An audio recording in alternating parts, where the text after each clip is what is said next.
मित्रांनो, शिक्षक भरतीच्या संदर्भामध्ये 15 जुलै 2024 या दिवशी महाराष्ट्र शासनाकडून एक पत्र शासन निर्णय निर्गमित करण्यात आलेला आहे. शिक्षण आयुक्त सूरज मांढरे सर जे काही महाराष्ट्र शासनाचे शिक्षण आयुक्त आहेत त्या संदर्भामध्ये विषय आपल्याला दिसत असेल. राज्यातील पेसा क्षेत्रातील अनुसूचित जमाती प्रवर्गातील रिक्त पदे भरणे त्या संदर्भात उपाययोजना.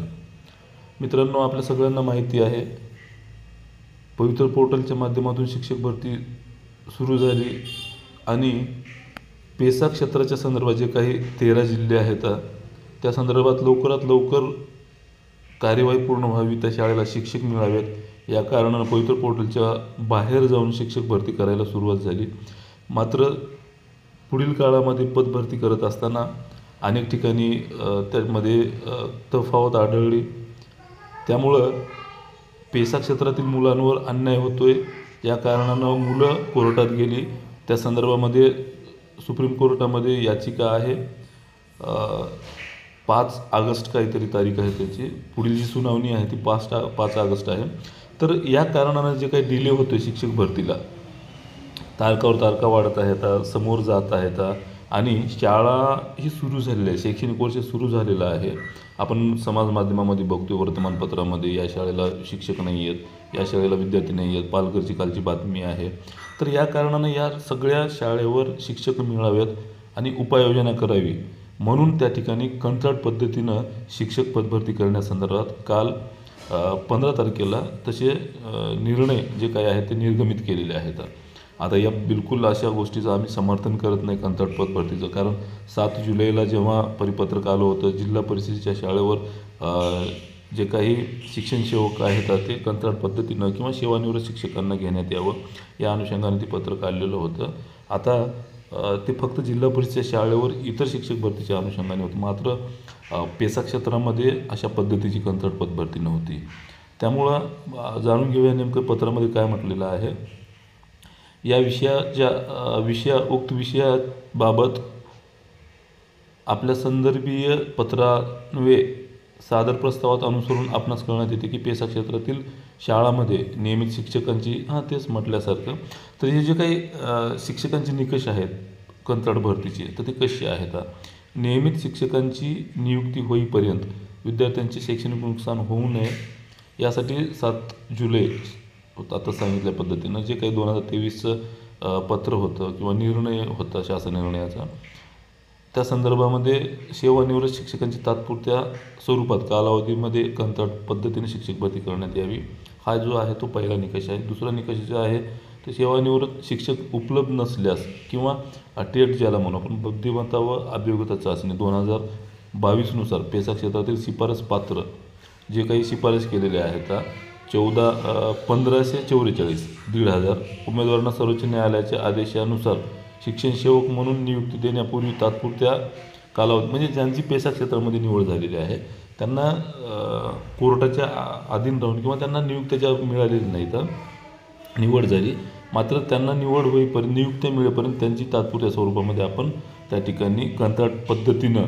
त्यांना नियुक्ती देऊ शकतो की मग त्यानंतरसुद्धा जर जागा रिक्त राहिल्या तर अनुसूचित जमाती प्रवर्ग व अन्य कोणत्याही प्रवर्गातील म्हणजे ST प्रवर्गातलेच घ्यावा असं काही नाही, तर इतर कुठल्याही प्रवर्गातले जर ती पात्रता धारण करत असतील तर त्यांना त्या ठिकाणी अर्ज करता येईल. आणि जे काही 4थं निकष आहे ते सेवानिवृत्त शिक्षकांच्या कंत्राट पद्धतीनं करण्यात येणाऱ्या नियुक्त्या शासनपत्र 2023 7 जुलै अटी शर्ती असतील त्या अनुक्रमे जे काही अटी शर्ती दिल्या आहेत 7 जुलैला त्या अनुषंगाने त्याच्यामध्ये सांगण्यात आलेलं आहे. आणि त्यामध्ये जे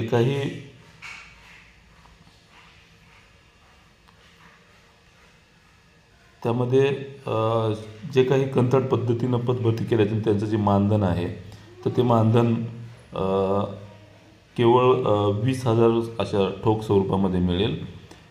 त्यानंतर मग ही जी पदभरती आहे ते तात्काळ कोणत्याही परिस्थितीत 1 महिन्याच्या आत करण्याचे आदेश त्या ठिकाणी देण्यात आलेले आहेत. मित्रांनो, आता ही जाहिरात जी आहे ते खूप लवकर येईल असं लक्षात येतं आहे.